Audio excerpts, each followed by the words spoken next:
আলহামদুলিল্লাহ রাব্বিল আলামিন ওয়াসসালাতু ওয়াসসালামু আলা আশরাফিল আমবিয়া ওয়াল মুরসালিন নবিয়িনা মুহাম্মদ ওয়া আলিহি ওয়া আসহাবিহি আজমাইন আম্মা বাদ। সমস্ত প্রশংসা মহান মালিক রব্বুল আলামিনের জন্য।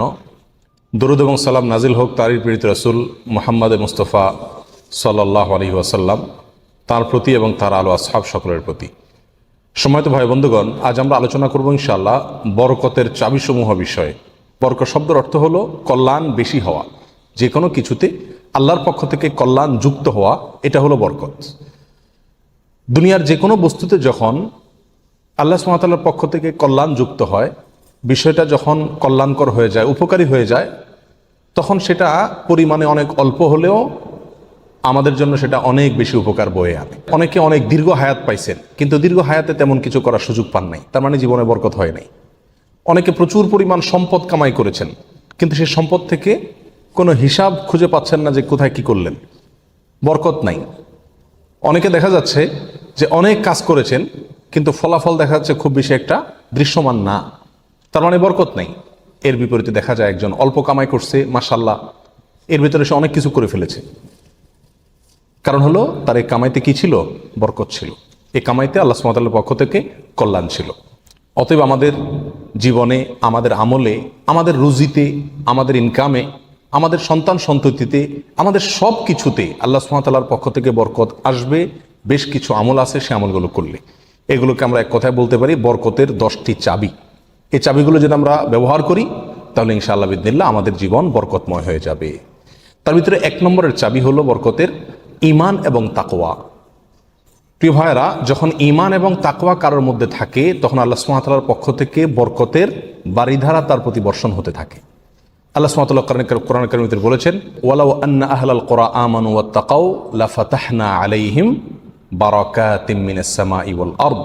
যদি কোনো জনপদের লোকেরা ঈমান আনে এবং তাকওয়া অবলম্বন করে, তাহলে আমি আসমান থেকে এবং জমিন থেকে, উপর থেকে নিচ থেকে, উভয় দিক থেকে বরকতের সমস্ত দুয়ার খুলে দেব। সম্মানিত ভাইরা, এই জন্যই দেখা যায় সারা পৃথিবীতে অন্য ধর্মের মানুষেরা, অমুসলিমেরা কোনো দিক থেকে অনেক বেশি সুখে শান্তিতে আছে বলে আমাদের কাছে মনে হয়, কিন্তু আসলে সুখে শান্তিতে খুব একটা নাই। বিভিন্ন জরিপ বলছে সুসাইড বা আত্মহত্যার পরিমাণ তাদের মধ্যে বেশি। আত্মহত্যা মানুষ তখনই করে যখন সুখের চাইতে দুঃখের পরিমাণ বেড়ে যায়, কিন্তু মুসলমানদের মধ্যে আত্মহত্যার পরিমাণ অনেক কম। মুসলমানরা বেশিরভাগই গরিব, অভাবী, তারপরেও তাদের মধ্যে আত্মহত্যার পরিমাণ কম। এটা একটা আলামত যে তাদের জীবনে কি আছে? বরকত আছে। কারণ ঈমান সামান্য হলেও আছে। আর যার জীবনে ঈমান নাই, তাকে দেখবেন যে অনেক আট্টালিকাতে সে আছে, সুখে শান্তির অনেক উপকরণ তার কাছে আছে, কিন্তু আসলে সুখ শান্তিতে খুব একটা সে নাই। কারণ তার জীবনে কি নাই? বরকত নাই। এই জন্য কেউ যদি ঈমান আনে আর তাকওয়া অবলম্বন করে, এই দুটি জিনিস যদি কারোর ভিতরে থাকে, তাহলে আল্লাহ সুবহানাহু ওয়া তাআলার ওয়াদা হলো আসমান এবং জমিন থেকে বরকতের সমস্ত দুয়ারগুলো তার জন্য কি করে দেওয়া হবে? খুলে দেওয়া হবে। এই জন্য ভাই, ঈমানকে খালেস করতে হবে শিরক থেকে, কুফরি থেকে, নেফাকি থেকে। শিরক, কুফর, নেফাক, এগুলো থেকে ঈমানকে পরিচ্ছন্ন করতে হবে আর তাকওয়া অবলম্বন করতে হবে। তাকওয়া কি? তাকওয়া হলো আল্লাহর ভয়ে যে কোনো হারাম কাজ থেকে বেঁচে থাকা। আল্লাহর ভয়ে যদি আমি হারাম কাজ থেকে বেঁচে থাকার মানসিকতা আমার ভিতরে থাকে, যার ভিতরে যত বেশি থাকবে, আল্লাহ সুবহানাহু ওয়া তাআলা তার জীবনকে তত বেশি বরকতময় করে দিবেন। বরকতের 2 নম্বর চাবি হলো যে কোনো কাজের শুরুতে বিসমিল্লাহ বলা। যে কোনো কাজের শুরুতে কি করা? বিসমিল্লাহ বলা। নবী আলাইহিস সালাম বলেছেন, তোমাদের মধ্যে কেউ যখন খানা শুরু করে এবং সে যদি বিসমিল্লাহ বলে, তো শয়তান তার সাথে ওই খাবারে যোগ দিতে পারে না, ভাগ বসাতে পারে না। যেটুকু আছে সেটুকু তার জন্য কল্যাণ বয়ে আনে, কল্যাণ করা হয় খাবার। অনুরূপভাবে কেউ যদি বাসা বাড়িতে প্রবেশ করে, বিসমিল্লাহ বলে ঢুকে, তাহলে সেই ঢোকার সময় তার সাথে কি হতে পারে না? শয়তান যোগ দিতে পারে না। অনুরূপভাবে প্রত্যেকটা কাজে বান্দা যখন ভালো কাজে যখন বিসমিল্লাহ বলে শুরু করে, তখন শয়তান সে কাজে আর অংশগ্রহণ করতে পারে না। আর শয়তান যখন ইন্টারফেয়ার করতে পারে না, তাহলে আল্লাহ সুবহানাহু ওয়া তাআলার পক্ষ থেকে সেখানে বরকত আসা খুবই সহজ হয়ে যায়, এটাই স্বাভাবিক। অতএব বিসমিল্লাহর পরিমাণ বেশি বলা। 3 নম্বর বরকতের চাবি হলো ভাই কোরআনে কারিমের সাথে সম্পৃক্ততা বাড়ানো। যে যত বেশি কোরআনের সাথে সম্পর্ক গড়বে, তার জীবনে তত বেশি বরকত নেমে আসবে। যে ঘরে কোরআন তেলাওয়াত হবে, কোরআনের চর্চা হবে, কোরআনের শেখা হবে, কোরআন বুঝাবুঝি হবে, কোরআনের উপর আমল করার প্রবণতা থাকবে, অভ্যাস থাকবে, সেই ঘরে আল্লাহ সুবহানাহু ওয়া তাআলার বরকত তত বেশি আসবে। আল্লাহ সুবহানাহু ওয়া তাআলা কোরআন কারীমের ভিতরে বলেছেন, ওয়াহাদা কিতাবুন আনজালনাহু মুবারাক। কোরআনে কারীমকে আল্লাহ সুবহানাহু ওয়া তাআলা কোরআনের বহু জায়গায় বলেছেন যে এটা কিতাবে মুবারাক, এই কোরআনটা হলো কি বরকতময়, অতএব এর সাথে যে যত বেশি সম্পৃক্ত হবে তত বেশি তার জীবন কি হবে, বরকতময় হয়ে যাবে। নবী আলাইহিস সালাম বলেছেন সহিহ মুসলিমের হাদিসে, ইন্নাল্লাহা ইয়ারফাউ বিহাযাল কিতাবি আকওয়ামা ওয়া ইয়াদাউ বিহি আখারিন, আল্লাহ তাআলা এই কিতাব দিয়ে বহু মানুষকে উপরে উঠাবেন, আবার বহু মানুষকে নিচে নামাবেন। অর্থাৎ এই কিতাব কোরআন এটাকে যারা ফলো করবে আল্লাহ তাআলা তাদেরকে মর্যাদা বাড়াবেন, আর যারা ফলো করবে না তাদের মর্যাদা কমাবেন। বাহ্যিকভাবে মনে হবে সুখের সাগরে ভাসছে, আসলে দুঃখের কোনো অন্ত তাদের জীবনে থাকবে না। তাহলে বরকতের 3 নম্বর চাবি হলো কি, কোরআনের সাথে সম্পর্ক বেশি বেশি করা, কোরআন তেলাওয়াত করা, কোরআন বুঝা, কোরআন অনুযায়ী আমল করার চেষ্টা করা। যত বেশি যে করবে আল্লাহ তাআলা তার জীবনের প্রতিটা পদে পদে তত বেশি কি দিবেন, বরকত দান করবেন। বরকতের 4 নম্বর যে চাবি আছে সেটা হলো ভাই সাদাকা করা, দান করা। কি করা? দান করা, সাদাকা করা। সাদাকা এবং দান করলে বহু হাদিস থেকে বোঝা যায়, জানা যায় যে বিপদ আপদ দূর হয়ে যায়। আমাদের যে কোনো কাজ থেকে, যে কোনো অর্থকড়ি থেকে, যে কোনো উপার্জন থেকে আমাদের কল্যাণটা আসে না, এর একটা বড় কারণ হলো বিপদ এসে যায়। আমি একটা দোকানদারি শুরু করলাম, একটা বিপদ এসে গেল, তাহলে আমার সেখান থেকে কল্যাণটা আর আসলো না। তো বরকত যদি আপনি চান প্রত্যেকটা বস্তুতে, প্রত্যেকটা জিনিসে কল্যাণ আসুক, উপকার হোক জিনিসটা আপনার জন্য, ছোট চাকরি, অল্প আয়, ছোট ব্যবসা, এর ভিতরেই আল্লাহ তাআলা কল্যাণ দিয়ে দেখ। আপনি যদি চান তাহলে আপনাকে কি করতে হবে, সাদাকার অভ্যাস করতে হবে।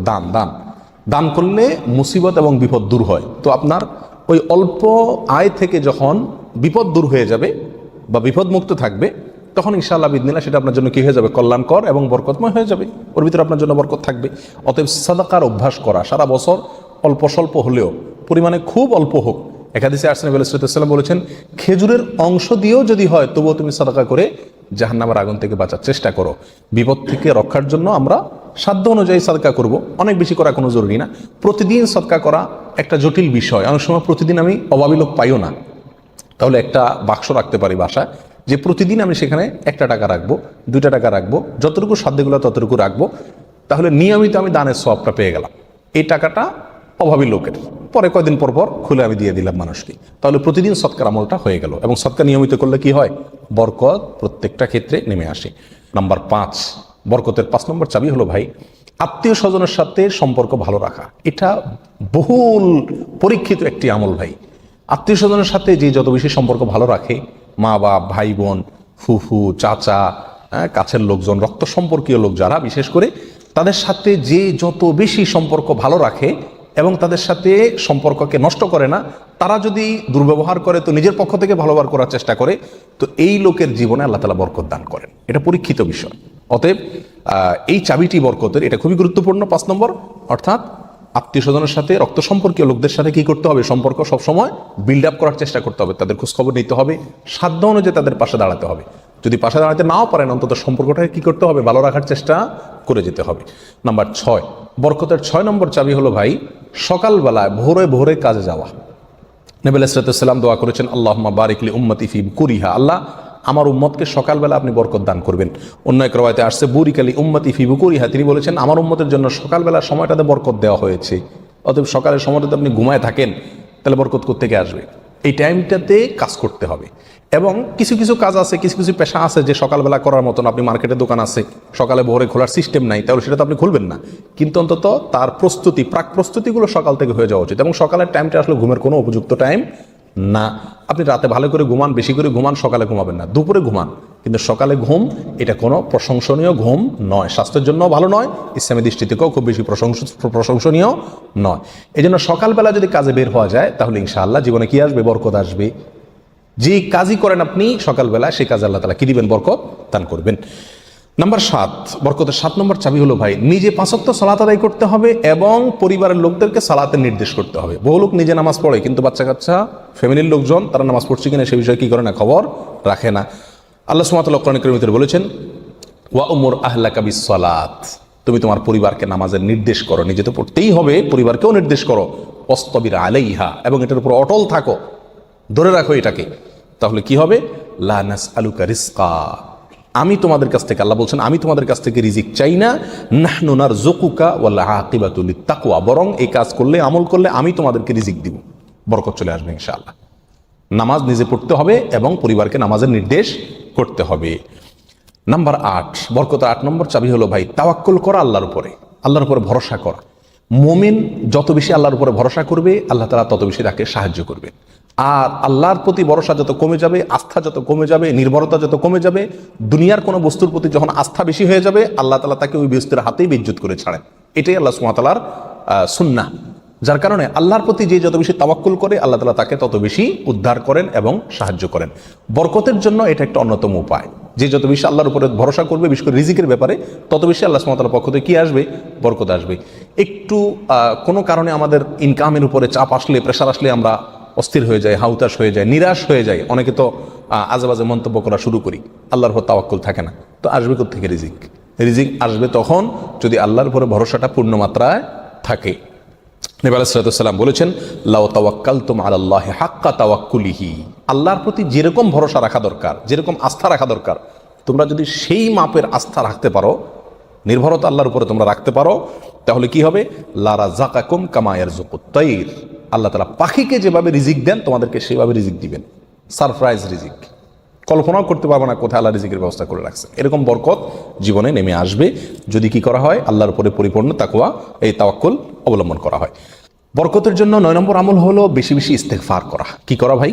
ইস্তেগফার করা। ইস্তেগফার, উঠতে চলতে ফিরতে সব সময় ইস্তেগফার করা। আস্তাগফিরুল্লাহ ওয়া আতুবু ইলাইহি, আস্তাগফিরুল্লাহাল্লাযী লা ইলাহা ইল্লা হুয়াল হাইয়ুল কাইয়্যুম ওয়া আতুবু ইলাইহি। অথবা সাইয়্যিদুল ইস্তেগফার পড়া। কিচ্ছু না পারেন, শুধু আস্তাগফিরুল্লাহ পড়া, আস্তাগফিরুল্লাহ আস্তাগফিরুল্লাহ আস্তাগফিরুল্লাহ ওয়া আতুবু ইলাইহি, এতটুকু পড়া। এবং যখন পড়বেন অর্থ বুঝে পড়বেন। আল্লাহর কাছে ক্ষমা চাচ্ছেন আপনি, আর ক্ষমা চাইলে ক্ষমা চাওয়ার মোড থাকে আলাদা। একটা মানুষের কাছে যখন মাপ চান আপনি, তখন মাপ চাওয়ার মোড ভিন্ন থাকে না? আস্তাগফিরুল্লাহ যখন বলবো তখন নিজের অপরাধের কথা স্মরণ করে, অথবা আমি যে বহু অপরাধ করি সেই কথাটা মনে করে আল্লাহর কাছে ক্ষমা চাইব। যত বেশি ইস্তেগফার করব তত বেশি রিজিক আসবে। সূরা নূহের ভিতরে আল্লাহ সুবহানাহু ওয়া তাআলা আল্লাহর নবী নূহ আলাইহিস সালাম সম্পর্কে বলেছেন যে নূহ আলাইহিস সালাম বলেছেন তার জাতিকে, ফাকুলতুস্তাগফিরু রাব্বাকুম ইন্নাহু কানা গাফফারা। তিনি বলেন, আমি আমার জাতিকে বলেছিলাম তোমরা তোমাদের রবের ইস্তেগফার করো, তোমাদের রব ক্ষমাশীল। তাহলে কি হবে? ইস্তেগফার করলে 1 নম্বরে তিনি ক্ষমা করবেন, তারপরে ওয়ায়ুমদিদুকুম বিআমওয়ালিন ওয়া বানিন ওয়া ইয়াজআল লাকুম জান্নাতিন ওয়া ইয়াজআল লাকুম আনহারা।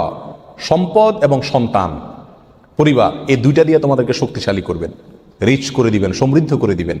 ওয়া ইয়াজআল লাকুম জান্নাতিন ওয়া ইয়াজআল লাকুম আনহারা, তোমাদের জন্য বাগবাগিচা দিবেন এবং নহর প্রসবন দান করবেন, অর্থাৎ রুজি রুটির বরকত দান করবেন।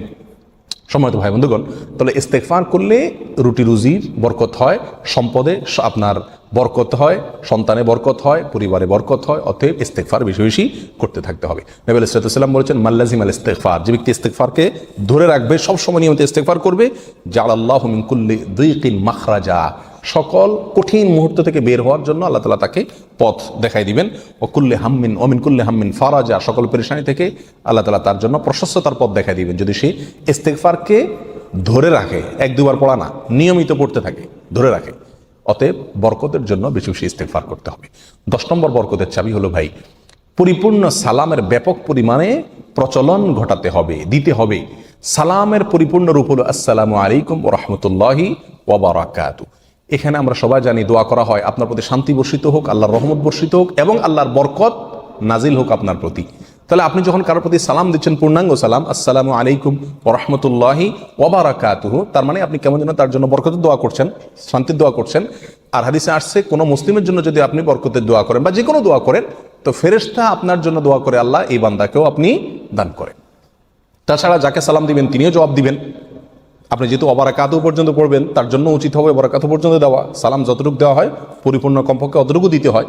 অতএব যত বেশি সালাম দেওয়া হবে তত বেশি ফেরেশতা আমার জন্য বরকতের দোয়া করবে, আর যাকে সালাম দিচ্ছি তিনিও করবেন। তাহলে সালামের প্রচলন ব্যাপক পরিমাণে যদি করতে পারি, তাহলে আমাদের জীবনে কি আসবে ভাই?